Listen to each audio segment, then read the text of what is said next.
De stilte. In de concerto. Wenn het groot musicus. Werd niet verbroken door applaus. Maar door het gedempte geluid. Van tranen. Die vielen op het karmozijnrode fluweel. Van de lega stolen. Terwijl Marina de laatste akkoord speelde van een symfonie die 20 jaar onvoltooid was gebleven.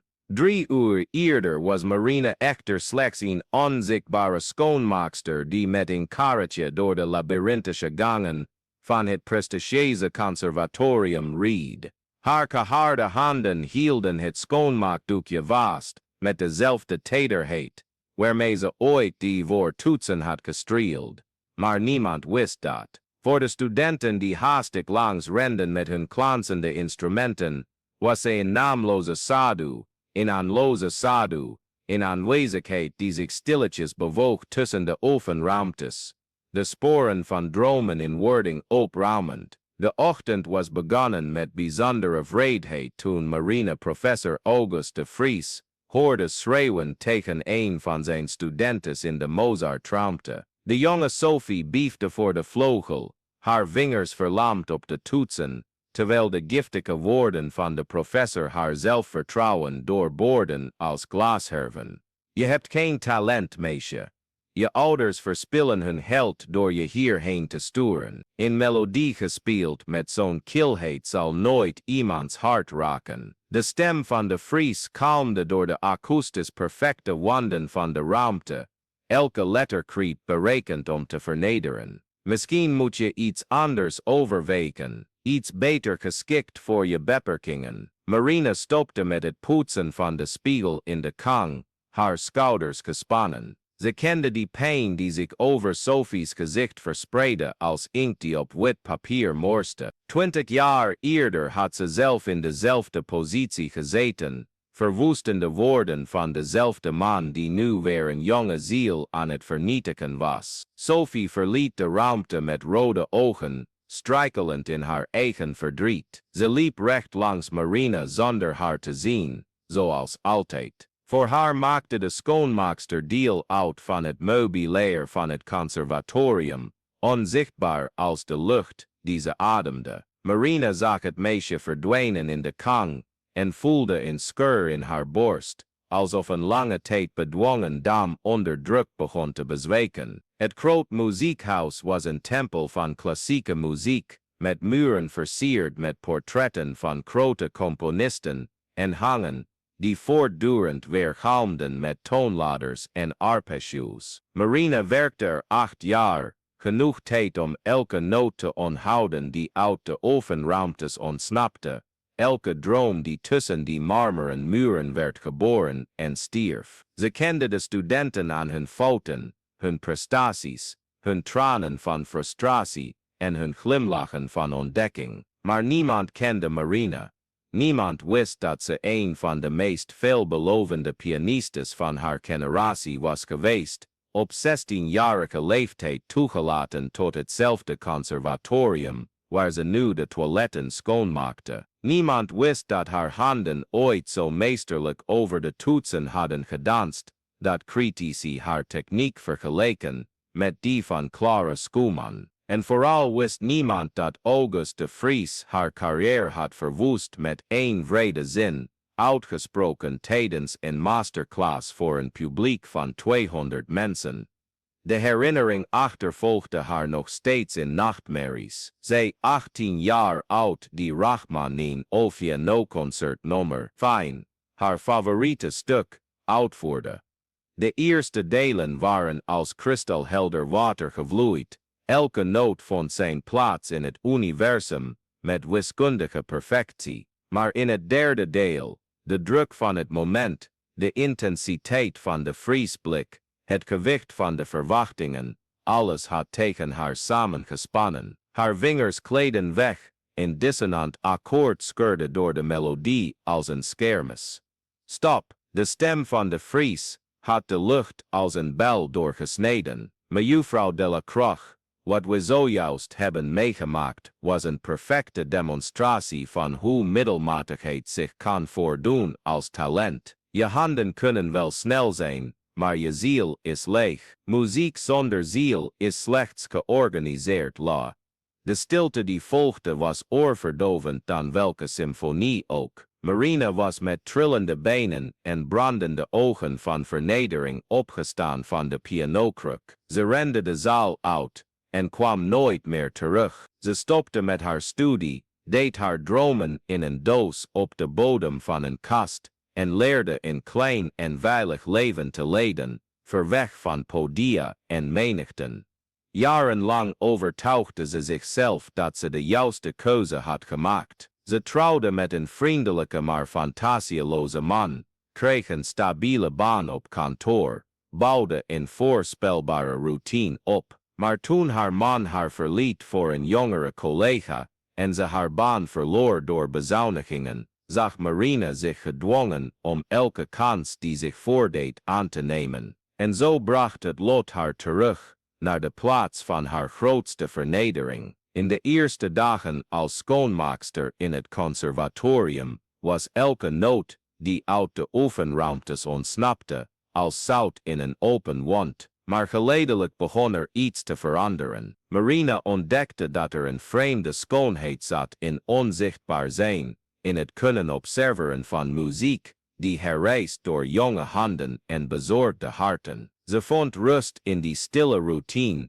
het opruimen van de sporen van de dromen van anderen.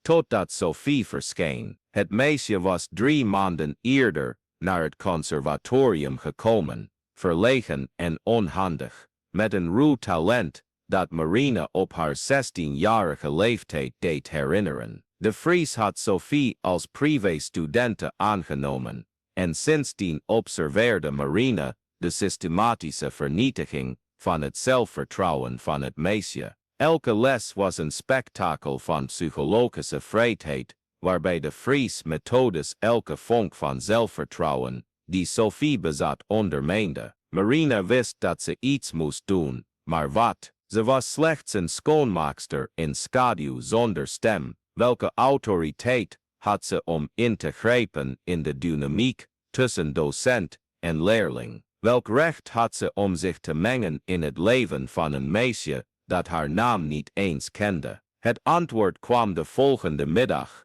toen ze Sophie alleen zag huilen in de shoppingkamer, in kleine oefenruimte die zelden werd gebruikt. Het meisje zat voor een verstemde piano, haar schouders biefden van stille snikken. Hij heeft gelijk, mompelde Sophie, zonder Marina's aanwezigheid te merken.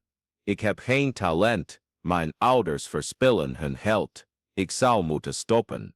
Marina bleef in de deuropening staan, verdeeld tussen de drang om haar te troosten en de angst om zichzelf bloot te geven. Maar toen Sophie opstond om te vertrekken, struikelde ze en liet haar partituur op de grond vallen. De bladen verspreidden zich als gekwetste vlinders en Marina kon het niet laten om haar te helpen ze oprapen. Rachmaninov, zei Marina zachtjes, de partituur herkennend.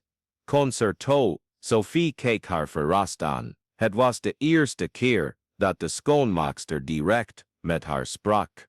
Ken jij klassieke muziek? Vroeg Sophie, haar ogen afvegend met de achterkant van haar hand. Marina aarzelde. Even overwoog ze te liegen, te zeggen dat ze de naam alleen op de voorkant had gezien. Maar iets in Sophie's kwetsbaarheid ontwapende haar volledig. In beetje, gaf ze toe. Ik heb vroeger muziek gestudeerd, lang geleden. Professor de Vries zegt dat ik dit stuk nooit zal kunnen spelen. Hij zegt dat het te complex is voor iemand met mijn beperkingen. Het woord klonk vol bitterheid. Marina voelde de oude woede in haar aderen opborrelen. 20 jaar stilte, 20 jaar ingeslikte vernedering, 20 jaar gesmoorde dromen, alles kwam tegelijk naar boven. Mag ik u horen spelen? Vroeg Marina, haar stem nauwelijks meer dan een fluistering. Sophie keek haar ongelovig aan. U wilt mij horen spelen, als het u geen moeite kost. Sophie ging aarzelend achter de piano zitten. Ze begon aan het eerste deel van het concert, en Marina herkende meteen het probleem. Sophie's techniek was onberispelijk, haar vingers dansten met mechanische precisie over de toetsen, maar er ontbrak iets in emotionele connectie die noten in muziek transformeerde. Het was precies wat de Vries 20 jaar eerder over Marina had gezegd. Het verschil was dat Marina dit keer de oplossing kon zien. Stop, zei ze zachtjes, en Sophie haalde meteen haar handen van het toetsenbord. Je speelt de noten, maar je vertelt het verhaal niet. Welk verhaal? Marina naderde de piano, haar vingers trilden lichtjes. Rachmaninov schreef het na in diepe depressie. Elke noot draagt het gewicht van zijn strijd tegen de duisternis, maar ook de hoop op wedergeboorte. Je kunt niet alleen met je vingers spelen, je moet spelen met je hele ziel. Maar hoe? Marina keek naar haar eigen handen, ruw door het zware werk, maar die nog steeds de herinnering aan 1000 melodieën bewaarden. Langzaam ging ze naast Sophie op de pianokruk zitten. Mag ik het laten zien? Sophie knikte gefascineerd. Marina legde haar handen op de toetsen en sloot haar ogen. Even stond de tijd stil. Ze was terug op haar 18e, terug op het podium waar haar dromen waren gestorven. Maar deze keer was er geen de Vries die haar met wrede ogen observeerde. Er waren alleen zij, de piano en de muziek die 20 jaar lang in haar hart had geslapen. Het eerste akkoord kwam uit de diepte van haar ziel, als een gesmoorde kreet. Marina begon te spelen, en de kamer transformeerde. De verstemde piano kreeg plotseling een indrukwekkende rijkdom aan klank. Elke noot vibreerde, met zo'n pure emotie, dat de lucht eromheen leek te stralen. Haar handen dansten over de toetsen met een vertrouwdheid, die de jaren van skating tartte. Elke beweging geladen met een gratie die slechts slapend was geweest,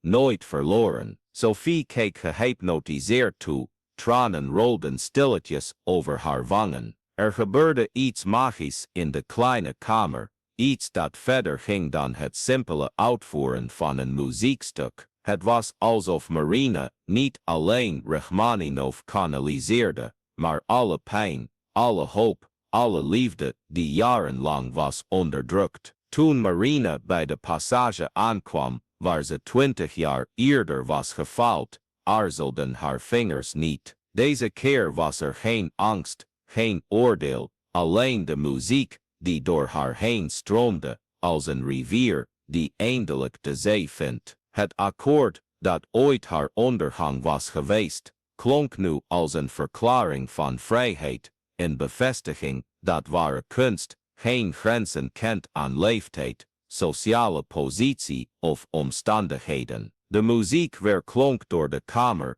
en verspreidde zich door de gangen van het conservatorium als golven in een rustig meer. Studenten stopten met oefenen om te luisteren, professoren openden de deuren van hun kamers, schoonmakers pauzeerden hun werk. Het geluid van de verstemde piano in de shoppingkamer was getransformeerd in iets transcendents, iets dat harten raakte en slapende herinneringen wakker maakte. Marina speelde 15 minuten onafgebroken door. Ze navigeerde door complexe passages met een gemak dat bovennatuurlijk leek. Toen ze eindelijk klaar was, was de stilte die volgde geladen met een andere energie. Het was niet de stilte van verwachting of oordeel, maar de stilte van oprechte bewondering. Mijn God, fluisterde Sophie, haar stem trillend van emotie. U bent ongelooflijk, hoe kunt u werken als schoonmaakster, vulde Marina aan.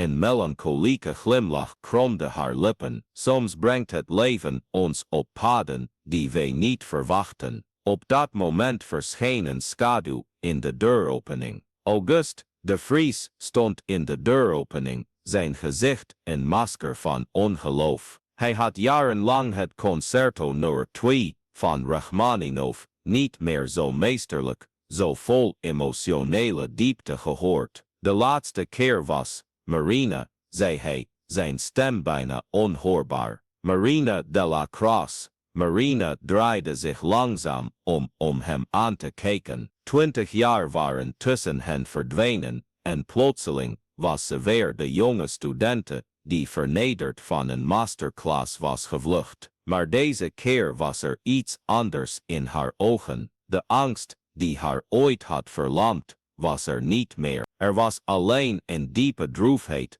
en een waardigheid die de jaren van lijden hadden gesmeed. Professor de Vries, zei ze kalm, nog steeds jonge talenten vernietigen zie ik. De beschuldiging hing in de lucht als rook. De Vries kwam langzaam de kamer binnen, zijn gezicht weerspiegelde een complexe mix van emoties, verbazing, schuld, bewondering en iets dat schaamte had kunnen zijn. Je was al die tijd hier, werkend als schoonmaakster. Ja, Marina stond met waardigheid op van de piano. Iemand moet de boel schoonmaken toch? De ironie ging haar niet voorbij. Sophie observeerde de interactie tussen de twee volwassenen met toenemende fascinatie en begon te begrijpen dat er een verhaal achter zat, lagen van betekenis, die ze nog maar net begon te ontcijferen. Marina, begon de Vries, maar zij onderbrak hem.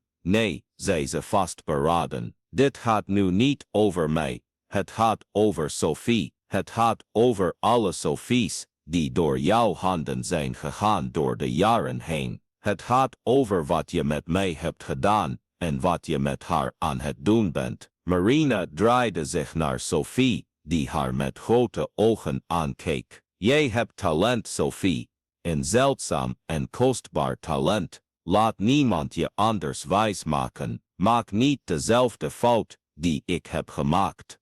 Welke fout? Vroeg Sophie. Ik liet de woorden van één persoon mijn waarde bepalen. Ik liet de angst voor oordeel me beletten om te doen wat ik lief heb. Ik heb 20 jaar van mijn leven verspild, omdat ik geloofde dat ik niet goed genoeg was. Marina keek de Vries recht in de ogen. Maar weet je wat ik vandaag ontdekt heb? Dat de muziek niet weggaat. Ze wacht tot we de moed vinden om haar weer te laten stromen. De Vries zweeg, zichtbaar aangeslagen. Voor het eerst in decennia werd hij geconfronteerd met de echte gevolgen van zijn pedagogische methoden. De vrouw tegenover hem was niet langer het angstige meisje dat uit zijn klas was gevlucht. Het was iemand die de storm die hij had ontketend had overleefd en tevoorschijn was gekomen met een wijsheid die hij zelf niet bezat. Je mag blijven kijken, vervolgde Marina, zich naar de piano wendend,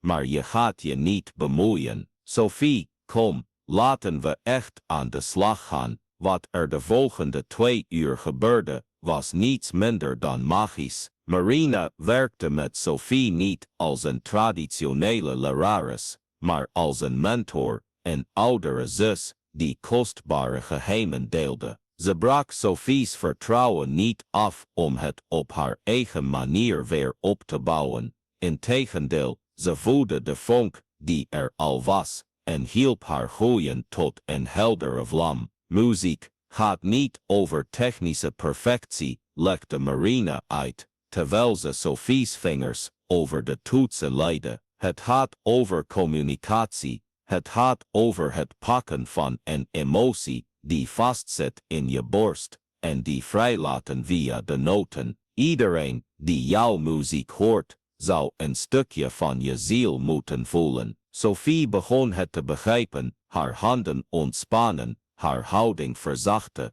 en geleidelijk aan begon de muziek die uit de piano kwam een eigen leven te leiden. Het was niet langer een mechanische uitvoering van noten die op een blad muziek stonden, maar een intiem gesprek tussen de pianiste en haar instrument. De Vries keek zwijgend toe en er veranderde iets fundamenteels in zijn perceptie. Hij had decennia lang geloofd dat hardheid, meedogenloze kritiek en constante druk de enige wegen naar uitmuntendheid waren. Maar voor hem lag het bewijs dat er een andere weg was, een weg van aanmoediging, begrip en organische groei. Hoe heb je dit geleerd? Vroeg Sophie tijdens een pauze, Marina, met oprechte bewondering aankijkend. Op de moeilijkste manier die er is, antwoordde Marina. Door verlies, spijt en jaren van stilte, maar misschien was het wel nodig. Misschien moest ik dit alles doormaken om echt te begrijpen wat muziek betekent. Weet je, zei Marina, recht in de camera kijkend,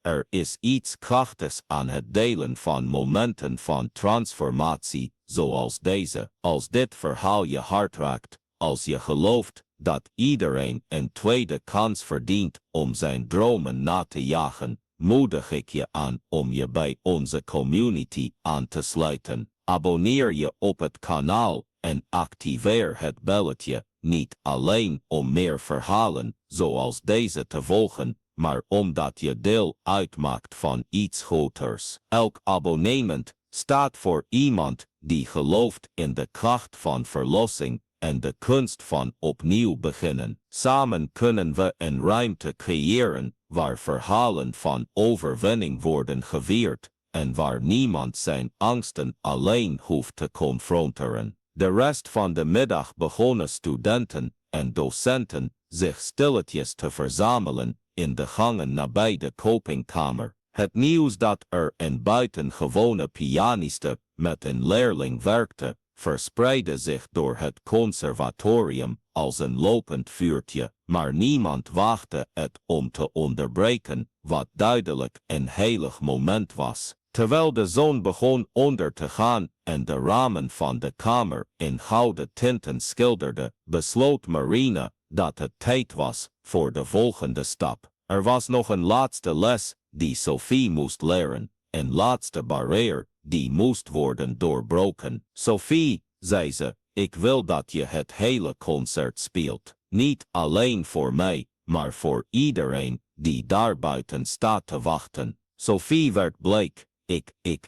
Ik kan niet. Wat als ik fouten maak? Wat als ze lachen? Marina pakte de trillende handen van het meisje vast. Dan maak je fouten en speel je door. Dat is wat echte muziek betekent. Niet de afwezigheid van imperfectie, maar de moed om kwetsbaar te zijn voor andere mensen. Ga je met me meespelen? Marina aarzelde. Het idee om zich opnieuw bloot te stellen, om de vernedering die haar leven zo lang had bepaald te riskeren, maakte haar nog steeds bang. Maar toen ze naar Sophie keek en de weerspiegeling van haar eigen verloren jeugd in die hoopvolle ogen zag, wist ze dat ze geen keus had. We doen het samen, zei ze. 1 piano, 4 handen, 2 zielen. Wat vind je ervan? Sophie lachte voor het eerst in maanden, een lach die de hele kamer verlichtte. Ze liepen samen uit de shoppingkamer, Marina nog steeds in haar schoonmaakster-uniform, Sophie haar bladmuziek tegen haar borst geklemd als een beschermend schild. De gang zat vol mensen, studenten die op de grond zaten, docenten die tegen de muren loonden, medewerkers die hun werk hadden verlaten om getuige te zijn van wat een historisch moment beloofde te worden. Aan het einde van de gang stonden de dubbele deuren van de concertzaal open. Het groot muziekhuis was op dat moment leeg. De rode fluwelen stoelen wachten in stil respect. Iemand, misschien een van de oudere studenten, misschien een docent, had de lichten op het podium aangedaan en de concertvleugel schitterde onder de schijnwerpers als een kostbaar juweel. Marina bleef staan bij de ingang van de zaal, haar adem stokte in haar keel. Het was precies zoals ze zich herinnerde, precies zoals het in haar nachtmerries verscheen. Hetzelfde podium waar 20 jaar geleden haar dromen waren gestorven stond weer voor haar, alsof de tijd cirkelvormig was en ze gedoemd was haar demonen te confronteren op deze heilige plek.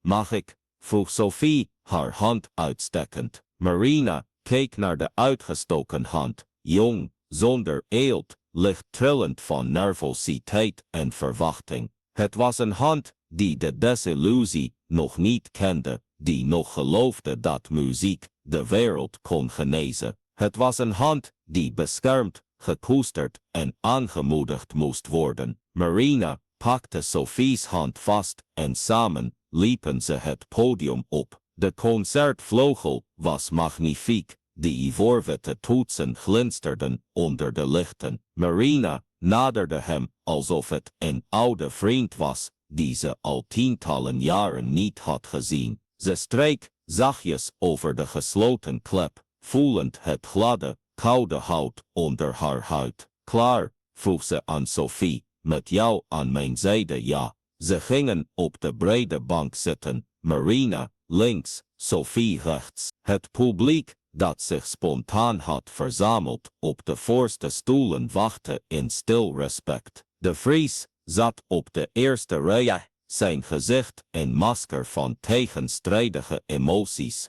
Marina legde haar handen op de toetsen en sloot haar ogen. Voor even was ze weer achterin, voelend het gewicht van de verwachtingen, de angst voor falen, de verstikkende druk van andermans oordeel. Maar toen voelde ze de warme aanwezigheid van Sophie naast haar, herinnerde ze zich de glimlach van het meisje, het vertrouwen dat ze in haar had gesteld. Nu, fluisterde ze, het eerste akkoord galmde door de zaal, als een zachte donder, perfect zuiver en geladen met emotie. Maar deze keer was Marina niet alleen. Sophie's handen voegden zich bij de hare, creërend een harmonie die geen van beiden alleen kon bereiken. 4 handen, 10 vingers, 2 harten, die in unisono sloegen. Het concert stroomde door hen heen als water, door een eindelijk geopende sluis. Elke noot was een daad van verlossing, elke frase een verklaring dat het nooit te laat is om opnieuw te beginnen. Marina voelde decennia van pijn en spijt transformeren in pure schoonheid, terwijl Sophie ontdekte wat het betekende om echt met je ziel te spelen. Het publiek was gehypnotiseerd.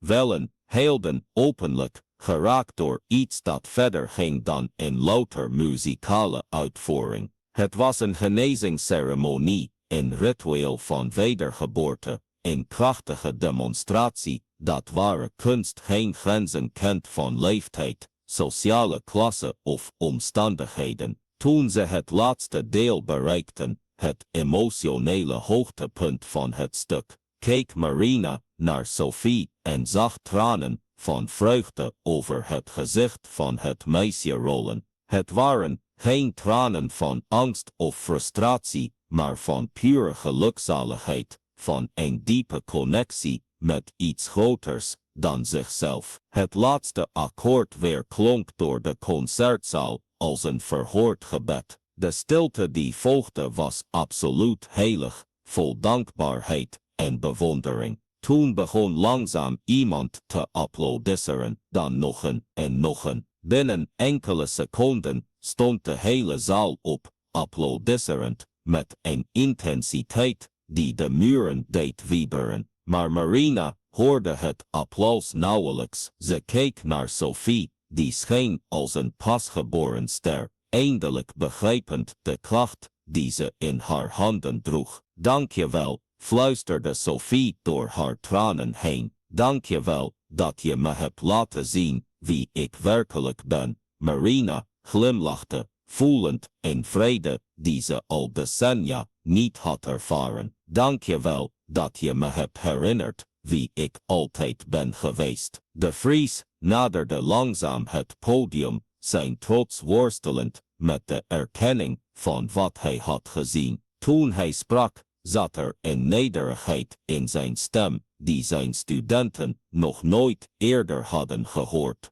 Marina, zei hij, ik zat fout.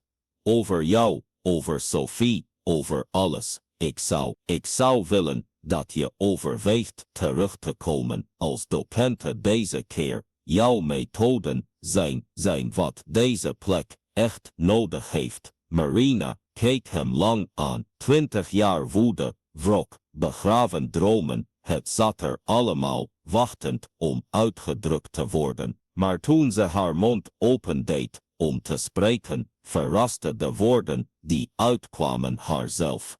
Ik vergeef je, zei ze eenvoudig, niet voor wat je hebt gedaan, maar voor mezelf, omdat het dragen van die woede zo lang me meer heeft gekwetst dan geholpen. Ze stond op van de piano en keek naar het publiek, dan naar Sophie, uiteindelijk naar haar eigen handen, die net hun ware roeping hadden herontdekt. Wat betreft je aanbod, vervolgde ze, ik accepteer het, maar met voorwaarden. Sophie zal mijn eerste officiële leerlinge zijn, en ik wil volledige vrijheid om op mijn manier les te geven. Geen vernederingen, geen verwoesting van het zelfvertrouwen, alleen maar muziek. Go in de viering van wat elke student uniek maakt. In de maanden die volgden, onderging het groot muziekhuis een subtiele, maar diepe transformatie. De zaal, die was hernoemd tot Studio de la Kroeg, stond altijd vol gelach, muziek en het geluid van jonge talenten, die werden gekoesterd in plaats van afgekapt. Marina had niet alleen haar verloren stem teruggevonden, maar ook haar ware doel. Sophie bloeide onder haar begeleiding en werd niet alleen een technisch bekwame pianiste, maar een oprechte kunstenares, die speelde met dezelfde passie die ze die transformerende middag had leren voelen. Ze vertelde andere studenten vaak dat haar docente haar de belangrijkste les van allemaal had geleerd, dat muziek niet leeft in de partituur, maar in de harten van degenen die de moed hebben om ze volledig te openen. En Marina, die 20 jaar had geloofd dat haar beste tijd achter haar lag, ontdekte dat ware meesterschap niet voortkwam uit jeugdigheid, opet of het ontbreken van littekens, maar uit de wijsheid die alleen kan worden verworven door verlies en de daaropvolgende keuze om opnieuw te beginnen. Haar haar was misschien grijzer geworden, haar handen droegen misschien de sporen van de tijd, maar haar muziek bezat een diepte en een menselijkheid die geen wonderkind van 16 jaar oud kon evenaren. Elke avond, na de laatste les, ging Marina alleen zitten in Studio de Vries en speelde ze voor de lege zaal, niet uit noodzaak of verplichting, maar uit pure vreugde.